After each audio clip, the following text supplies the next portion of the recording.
So we're going to just have a conversation, but I did write some questions down kind of in the old-fashioned way of doing things. But just out of my own curiosity, can you share a bit, because you talked to me about it earlier this year, about your relationship to dogs and animals and all that when you were growing up, if you don't mind, in your childhood, and you don't have to get into anything that's too, okay. Just a little bit, because it shows Georgia's connection to animals early on. Well, I'll just briefly say, when I was a kid, I loved all animals, and I tried to get every little kind of animal I could find. In those days, you know, they used to sell little goldfish in bags. I mean, it's not something that's good for animals at all, but any animal I saw, I just fell in love. And I was kind of a lonely girl because I was an only child and my parents were divorced, and I was a latchkey child. So when I was 8 years old, my uncle took me to a shelter and let me pick out a dog. And it was the most unconditional love I had ever felt in my life. And I was just so in love with this dog. But my mother didn't like dogs, and she was not happy with the dog. So at some point, I went to day camp. I came home, and the dog was gone. And, you know, like they used to say in the old days, oh, we took them to a farm, well, they'll be happy. No, we know what that means. But I was so heartbroken. I couldn't stop crying for 3 days.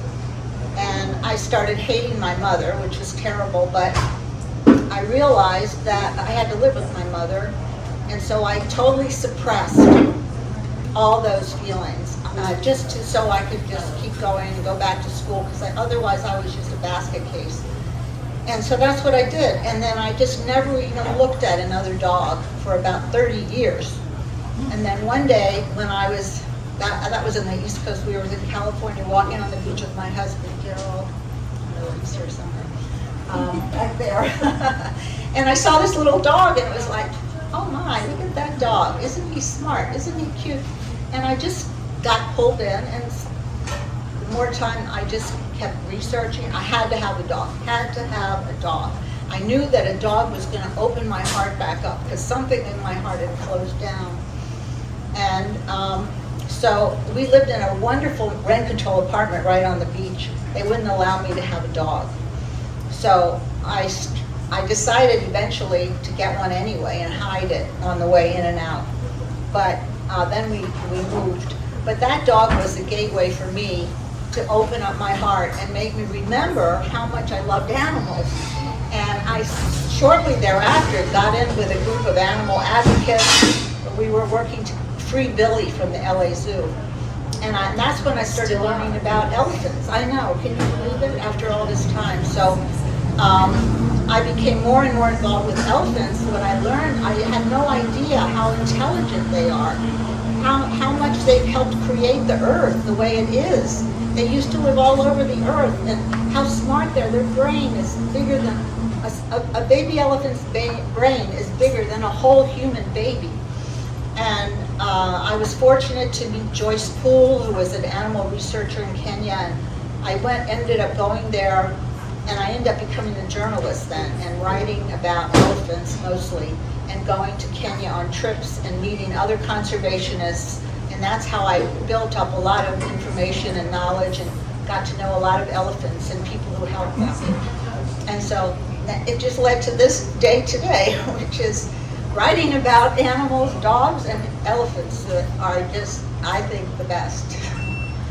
Yeah, and George and I first met during the Free Billy campaign, because I was working with Lily Tomlin at the time on the issue, and also Cher, and we had a PSA that we did, if you recall. So how did you end up putting the chapter, or how did you work that into the story? I mean, you so beautifully talk about Free Billy in your novel and in Terriers in the Jungle, but you don't make that a whole through line, but it's in there because it is controversial, as you know. I mean, we're still fighting it. So how did you make that conscious decision how you were going to bring it up within the context of the story? It just happened. You know, when I wrote the book, it was very organic to me. It was just based on my real feelings and my real life and my real dogs and everything. So it just came out, you know. So that's why it's in there. How did you make the conscious decision to, because I think it's just genius, that the book is seen through the eyes of the dogs, and it talks in there about doggish in one of the reviews, like how did Georgia do this, you know? And you speak like from their point of view, but it's like you got inside their minds and you feel their personalities, which is very hard to do, you know. It's not, people probably will think, well, anyone can do that, but they can't. So what was your connection to being able to do that? Just my love of the dogs, and I'm very close with my dogs, and you know, I just feel an intimacy with them, and I know I'm very in touch with their feelings and their little sounds and movements and what everything means, so it was just a natural thing. Yeah, the love comes through so much. I mean, it's a love story between humans and animals and wildlife, and also it gets into a bit of a spiritual theme, if you want to talk about that. And I know you're a believer in reincarnation. At least that's the character in the book, and that Kate feels that she may have been an elephant. So that was a unique chapter to read, that whole section. Well, and talk about, you know, how you came to that. And oh wow, I wasn't going to talk about this, but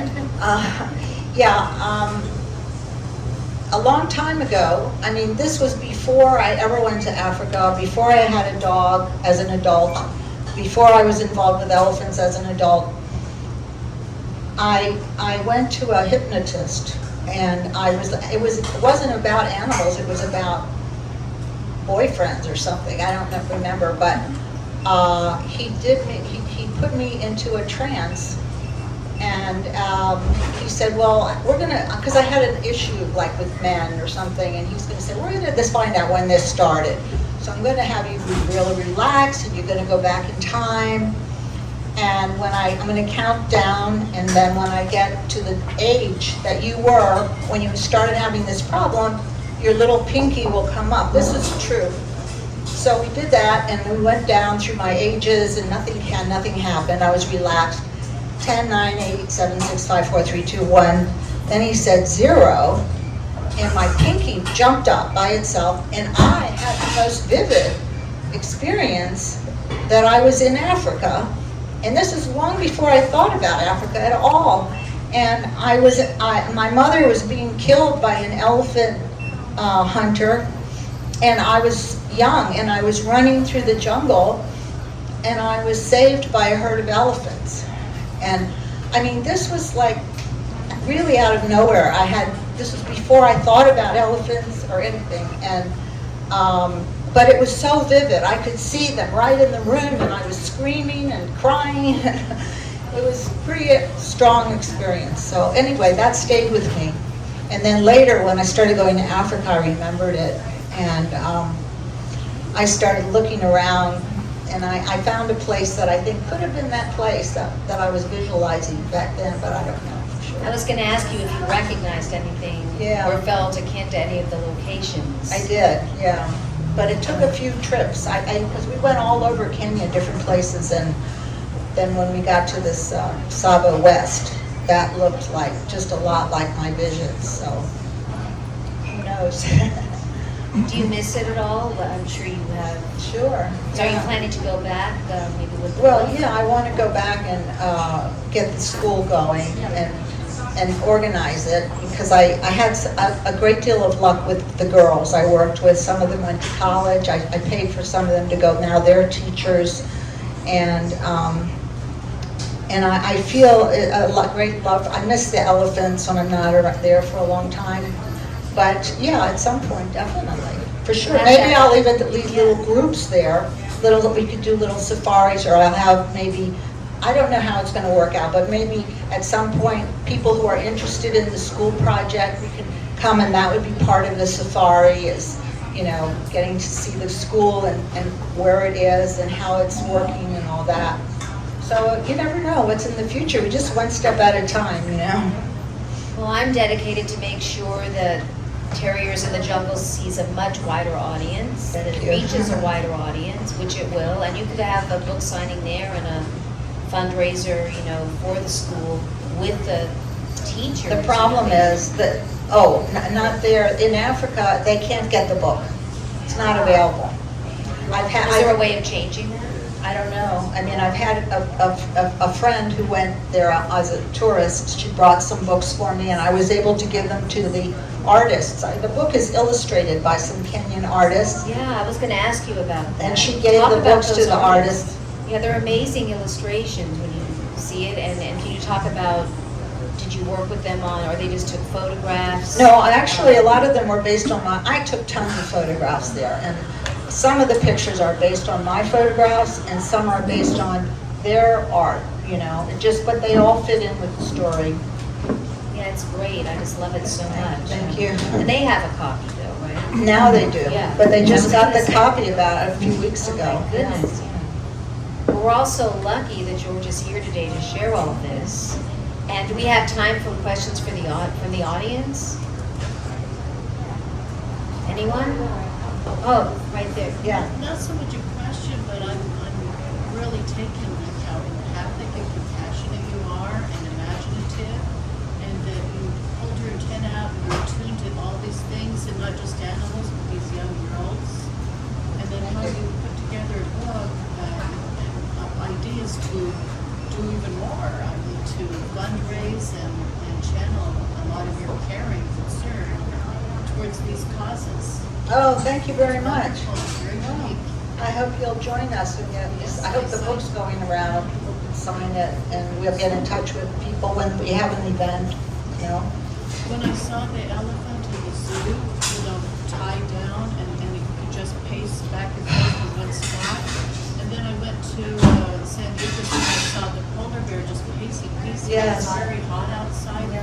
And you realize something's wrong and this isn't right, and we've got to do something about it. Exactly, and you know, we've been brought up with this, so we have to come to the realization then there's a whole lot that has to change in other people's minds, you know, so that was my goal with writing the book, is to engender more love and understanding of animals and their needs and how great they are. And not just go on oblivious that it's not happening, or what can I do, but realize you can do something. Right. Well, that's what's so amazing about the book, is that the dogs actually save an elephant, and then the elephant saves them. And it's all about the bond between humans and animals and wildlife. And with Free Billy, yeah, elephants are not the only, you know, wildlife or animals that we have to rescue in zoos, particularly, like you were saying about the polar bear. But elephants are a big part of the concentration because we can't survive without them. They're so important to the environment. Right, You you talk know- about that as well. The International Monetary Fund, I read, they studied forest elephants, and they said one forest elephant is worth many millions of dollars because when they go into the forest, they're just because of their size alone, you know, they tear down the little branches, and it allows some of the trees to grow bigger, thicker, and that's carbon capture, which they're now spending millions of dollars to capture carbon from our polluted earth, you know, and elephants could help us but yet, unfortunately, in Africa, they're still being poached. They have trophy hunting. I don't think, you know, these rich hunters should be allowed to kill the animals. And in Kenya, they're not allowed. But most of the other African countries, they're still allowed. And it's just horrible. You know, we're doing everything out here to try and stop that, but it's still a practice that goes on. And it was worse during the pandemic, right? Because I don't even want to get into it because it makes me so upset, but I know a lot more elephants were poached, a lot more terrible things happened in the last couple of years. So while we were making progress because of the pandemic, it all went back to the way it was before. So we have to fight even harder. Right, that's true. And now there's a drought going on, and there's a lot of animals dying in Kenya because there's not enough water. It's all climate change, you know. We have to really do whatever we can to reverse the climate change or hold it back, you know. And you touch on it in the book, but it's, you know, what's great is it's for families, for children, for adults, it's for everyone. You don't preach it, it just evolves through the story. Right, that's what I'm hoping, yes, that's why I think, I really wanted to become a film, but That's what we're hoping. I wanted to make sure that it keeps the messages in the film. It's not a cartoon about two talking dogs, you know, it's about a much bigger picture here too, so that's why I started writing the screenplay myself when I thought about it, because I didn't want somebody else to just come in and start writing something and may not really be true to what I was trying to do with the book, so hopefully. Yeah, that's the way to get the issues out there is through entertainment. And I know Georgia wants, as she writes the screenplay, it to be as authentic to the book as possible. So that's why she didn't want, or you didn't want anyone else to take it over at this stage. Right. Any other questions? Oh, yes. So, how do you think dogs play a role, like a bigger role in animal conservation in the future? Oh, dog, yes. Because I was thinking about how, like, some, like, cheetahs and big cats have, like, dogs as emotional support animals, and how that's just the most wholesome thing. Are there, like, How what? What with the cheetahs? they have dogs as, like, emotional support animals. Yes, I've seen those Like, videos it's too. beautiful. Yeah. For the cheetahs? Yeah. But where are the cheetahs?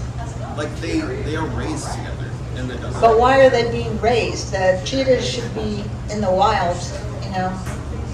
That's it. People, some people, they say they love animals, and then they show you all these captive wild animals in cute situations. They don't want to be in those situations. That's not who they are. It's people trying to dominate again, do our thing to them. you But know? the only good thing about it is that they get to grow up with a dog as their friend. That's the only plus in the situation. But she's Well, right, we're all about making sure that, that the wildlife and animals are free and that they're not captive, because in zoos they are. If they're in a sanctuary, and they maybe that situation. But one place that dogs are really coming to the fore are as they go out with the rangers when they're searching for poachers and hunters. Their dogs can get on their trail, and they've increased the numbers of dogs a lot recently to do that, and they're having a lot of success with the dogs. Yeah, I met some of those dogs in Kenya. They're very cute, and of course these dogs are kind of small, but they don't know that. Yeah, I loved how Kate bonded so much with them as a parental figure, and all this stuff about traveling and the vaccinations, the dogs with the, that was, you have to read the book, but the interactions and how they escaped all that was, and how they always stayed with Kate and never, never lost that connection was important. Yeah. It's really for everyone. I mean, it's not, it's not a kid's book, it's for families. Right. And adults. I wasn't writing it for kids, but it's kind of, kids like it. But so actually one of the awards that I won 7 awards this year, and most of them were in the field of animals and pets or animal fiction. But in one of the awards, the New York City Big Book Award, they tell you that they're going to put you in a different category if they think that they should. So they put my book in the category of middle grade, and it won the gold award for middle grade. So. Any questions? Anybody else? I'm just curious, were you able to reconcile with your mom? Did you come to understand your love of animals? That's a sad story, but not really. She didn't really ever totally accept it. I mean, later in life when I had dogs and I visited her, I brought the dogs, and she was accepting, but she's not a dog lover per se. But she's still kind of, I always tried to talk to her about the situation when I was 8 years old when she disappeared my dog. She would never talk to me about that. And she passed away a couple years ago, and I tried to even talk to her about it before she died because I wanted to clear it because I still had bad feelings. But she wouldn't let me talk about it. But this is weird, but about a month after she died, I was lying on my bed with my dogs, relaxing, and I had a real strong vision of her appearing to me, and she was crying. She saw me with the dogs, and she said she was sorry.